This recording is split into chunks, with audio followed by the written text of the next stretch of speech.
क्षितिज भाग 1 पाठ लहासा की ओर, जिसके लेखक हैं राहुल सांकृत्यायन। राहुल सांकृत्यायन हिंदी साहित्य के प्रसिद्ध साहित्यकार थे। इनका जन्म 1893 में उत्तर प्रदेश के आजमगढ़ जिले में हुआ था। इनका मूल नाम केदार पांडे था। इन्होंने काशी, आगरा और लाहौर से शिक्षा प्राप्त की। सन 1930 में इन्होंने श्रीलंका जाकर बौद्ध धर्म को ग्रहण किया और तभी से उनका नाम राहुल सांकृत्यायन पड़ा। उनकी अद्भुत तर्क शक्ति और अनुपम ज्ञान भंडार और बहुभाषा विद होने के कारण इनको महापंडित कहा जाता है। सन 1963 में उनका देहांत हो गया।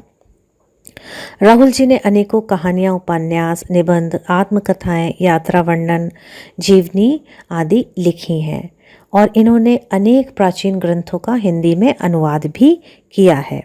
उनकी कुछ प्रमुख रचनाएं जैसे मेरी जीवन यात्रा, दर्शन दिग्दर्शन, 22वीं सदी, वोल्गा से गंगा, दिमागी गुलामी, घुमक्कड़ शास्त्र आदि हैं।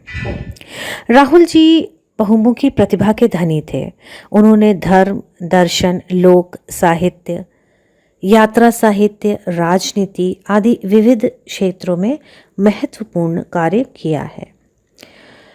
महापंडित राहुल जी की भाषा पर घुमक्कड़ी का पूरा प्रभाव देखने को मिलता है। वे जहाँ की यात्रा करते थे वहाँ के स्थानीय शब्दों का प्रयोग अपने लेखन में प्रचुर मात्रा में करते थे। इस पाठ में भी लहासा की ओर जो इनकी तिब्बती यात्रा है, इसमें भी इन्होंने जैसे थोंडला है, छंग है, इन सब जैसे शब्दों का, तिब्बती शब्दों का प्रयोग प्रचुर मात्रा में किया है और सामान्य रूप से वे अपने यात्रा वृत्तांतों में वहाँ के स्थानीय भाषा का ज़्यादा प्रयोग करते थे।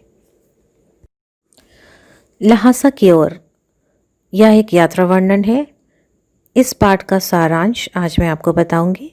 राहुल जी ने अपने जीवन पर्यंत अनेकों यात्राएं की, कई जगह घूमे। उनका घूमना या यात्रा किसी मनोरंजन, सैर सपाटे या पिकनिक मनाने के लिए नहीं होती थी। उनकी यात्रा एक कठोर तपस्या होती थी ज्ञानार्जन के लिए। तो इस पाठ में राहुल जी अपनी तिब्बत की यात्रा का वर्णन करते हैं, जो कि उन्होंने सन 1929-30 में की। इस यात्रा में राहुल जी ने नेपाल से तिब्बत के दुर्गम रास्तों का रोमांचक वर्णन किया है। नेपाल और तिब्बत मार्ग नेपाल से तिब्बत जाने का प्रमुख मार्ग है। उन्होंने बताया है कि जो वहाँ का जगह है कलिंगपांग का रास्ता खुलने से पहले भारत का व्यापार भी इसी मार्ग से होता था। ठीक है, और अब यह सैनिक मार्ग भी था।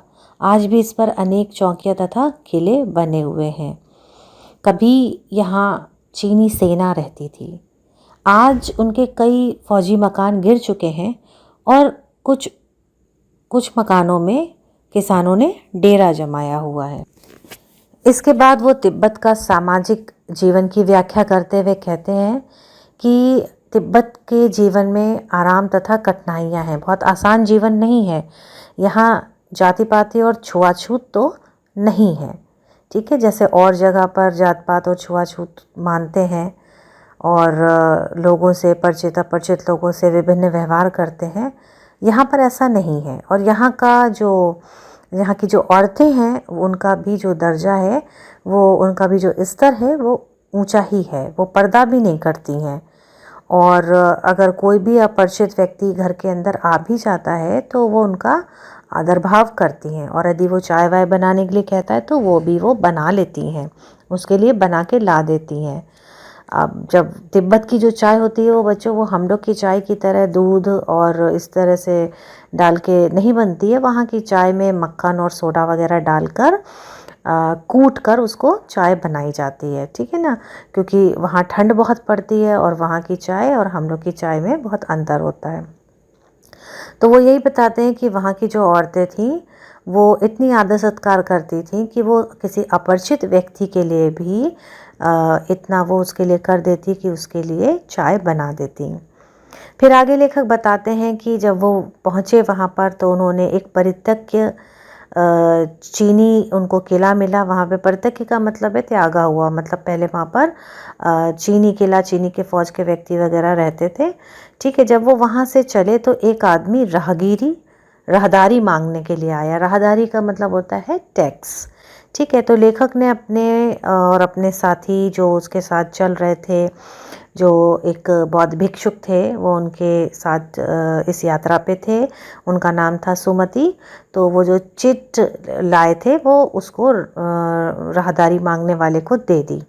चिट का मतलब परमिशन। ठीक है, एक जगह से दूसरी जगह जाने के लिए या यात्रा करने के लिए एक परमिशन लेटर लेना होता है वहाँ के मजिस्ट्रेट से, उसके हाथ का लिखा हुआ, तभी आपको वो जगह या कोई अगर पुल है तो पार करने की परमिशन मिलती है। अगर वो आपके पास परमिशन लेटर नहीं है तो आपको आप आगे नहीं बढ़ सकते।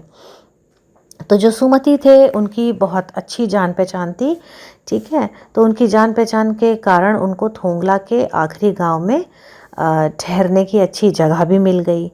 वो बताते हैं पिछली बार जब वे घोड़ों पर सवार होकर आए थे तो उन्हें एक गरीब झोपड़े में रहना पड़ा, पर इस बार वे भिखमंगों के वेश में यात्रा पे थे तो भी उनको बहुत अच्छी फैसिलिटीज़ मिल गई। और भिखमंगों के वेश में इसलिए थे क्योंकि ओपनली वो यात्रा कर नहीं सकते थे, बहुत से रिस्ट्रिक्शंस थे, तो उन्होंने भिखमंगों के वेश में, दोनों ने भिखमंगों का वेश बनाया और वो क्या करते थे, उसी में वो यात्रा उन्होंने करी।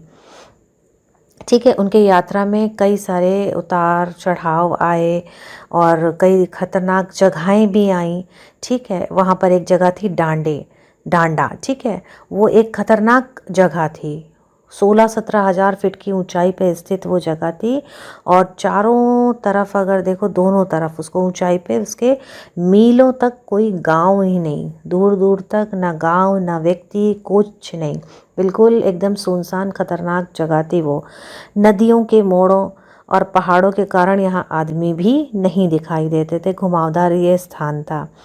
ठीक है, और ये मोड़दार बना हुआ था तो यहाँ पर आसानी से जो डाकू थे वो छिप जाते थे और जो भी राहगीर आते थे उनको लूटना उनके लिए आसान रहता था, क्योंकि घुमावदार रास्ते होने के कारण वो दिखता ही नहीं था कौन है। ठीक है, और जो वहाँ की जो सरकार थी वो उन्होंने ऐसी कोई पुलिस की कोई व्यवस्था नहीं कर रखी थी, और क्योंकि वो ज़्यादा खर्च नहीं करना चाहती थी तो कोई ऐसी आसपास कोई थाना, कोई पुलिस भी नहीं था कि इस तरह का घटनाएं ना हो उन पे, उनको देखा जा सके। इसलिए वहाँ पर क्या होता था, खून है, मर्डर है, आसानी से हो जाते थे। लोग जानते थे कि यहाँ पर कोई हिसाब लेने वाला नहीं है, ना कोई पुलिस है दूर दूर तक, ना कुछ है। क्योंकि राहुल जी बताते हैं वहाँ के जो डाकू हैं वो व्यक्ति को पहले मार देते हैं, फिर देखते हैं कि उसके पास कुछ है कि नहीं है, फिर माल लूटते हैं। तो मतलब जिसके पास नहीं है वो भी बेचारा अपनी जान से तो चला ही जाता है। मतलब ये है कि किसी के पास कुछ हो ना हो, उसकी जान तो मुफ्त में चली ही जाती है। तो यही कारण है कि यहाँ के लोग लाठी की जगह जो है बंदूक और पिस्तौल लिए फिरते हैं, क्योंकि यहाँ पर ऐसा कुछ भी नहीं है कि लाइसेंस भी हो या इस तरह से हो, और अपनी सुरक्षा के लिए वो लोग लाठियों की जगह बंदूक और पिस्तौल लिए फिरते हैं। लेखक और सुमति भिखमंगों के वेश में यात्रा कर रहे थे, इसलिए उनको डाकुओं से कोई खतरा भी नहीं था। वो लेखक बताते जहाँ कहीं वो इस तरह का संदेहप्रद व्यक्ति देखते वहाँ बैठ जाते, अपनी टोपी उतार के कुची कुची दया की भीख मांगने लगते कि मेरे पास तो कुछ है ही नहीं, देख लो हम ऐसे हैं, हम क्या दे पाएंगे, मतलब मार के भी तुम्हें कुछ नहीं मिलने वाला।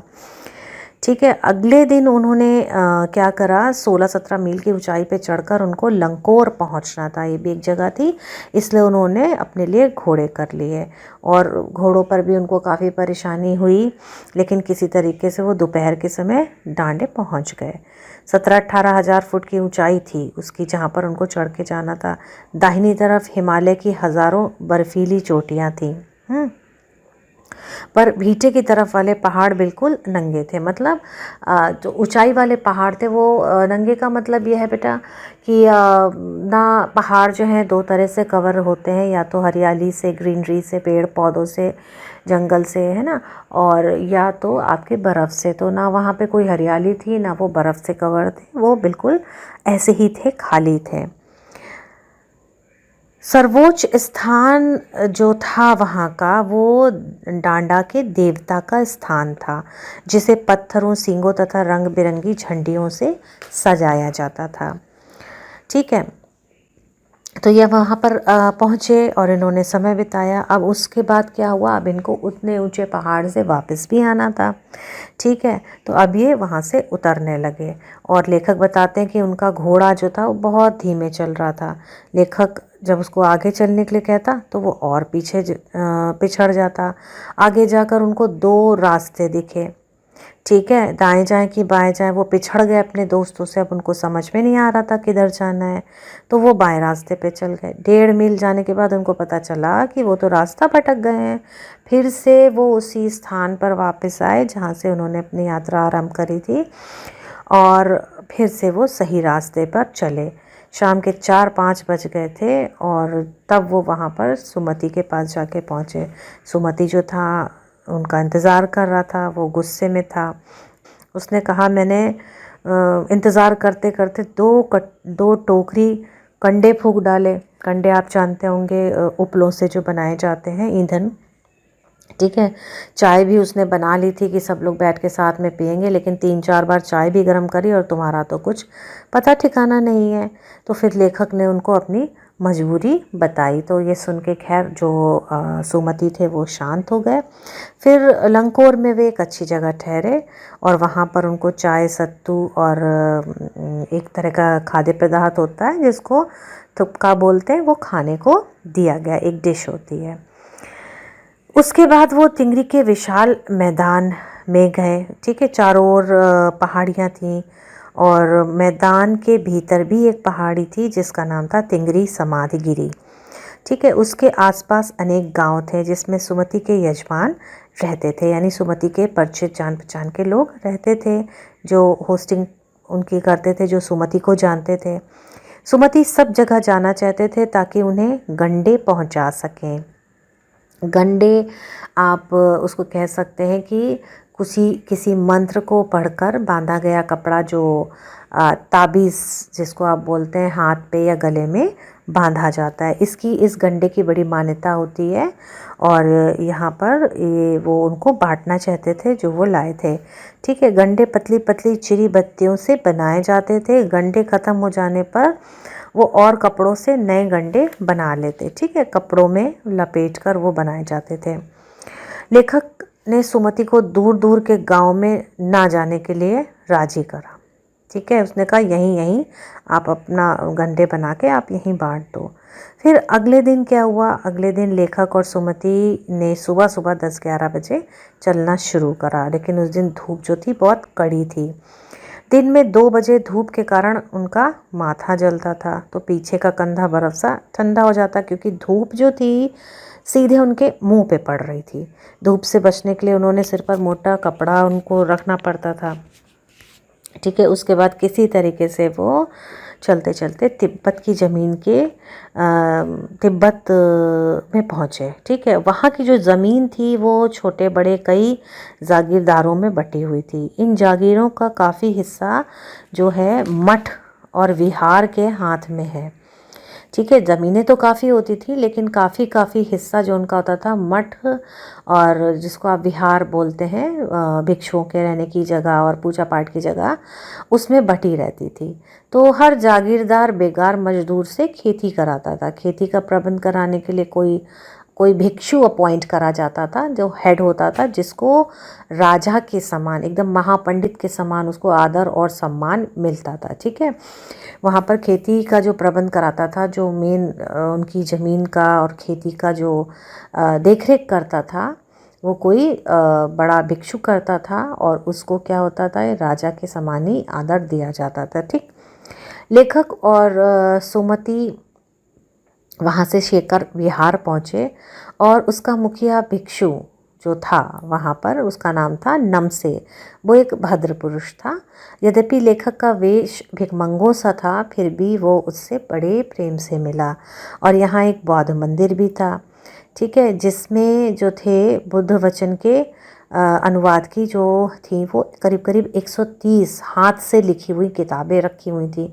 बस लेखक को तो पढ़ना ही पसंद है, ठीक है, उनको तो पढ़ना ही पसंद था। उन्होंने जैसे ही देखा वहाँ पे बुक्स रखी हुई हैं, पोथियाँ रखी हुई हैं, उन्होंने तो वहीं आसन जमा लिया और वहीं बैठकर वो किताब पढ़ने लगे, ठीक है। वो जो किताबें थी वो मोटे मोटे अक्षरों में लिखी थी, तो वो धीरे धीरे उसको अपने हिसाब से आनंद लेते हुए पढ़ते आ रहे थे। उनके अनुसार एक एक पोथी करीब करीब 15-15 शेर की थी, ठीक है। उसके बाद लेखक बताते हैं कि उन पुस्तकों में वो इतने खो गए कि वहीं काफ़ी समय उनका वहीं पे ही निकल गया।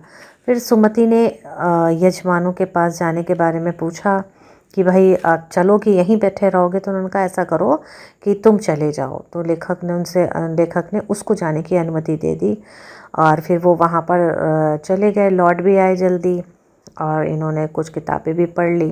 फिर अगले दिन जो था वो भिक्षु जो वो थे, महाभिक्षु थे, जो महापंडित थे नमसे, उनसे विदाई लेकर फिर वो वापस चल दिए।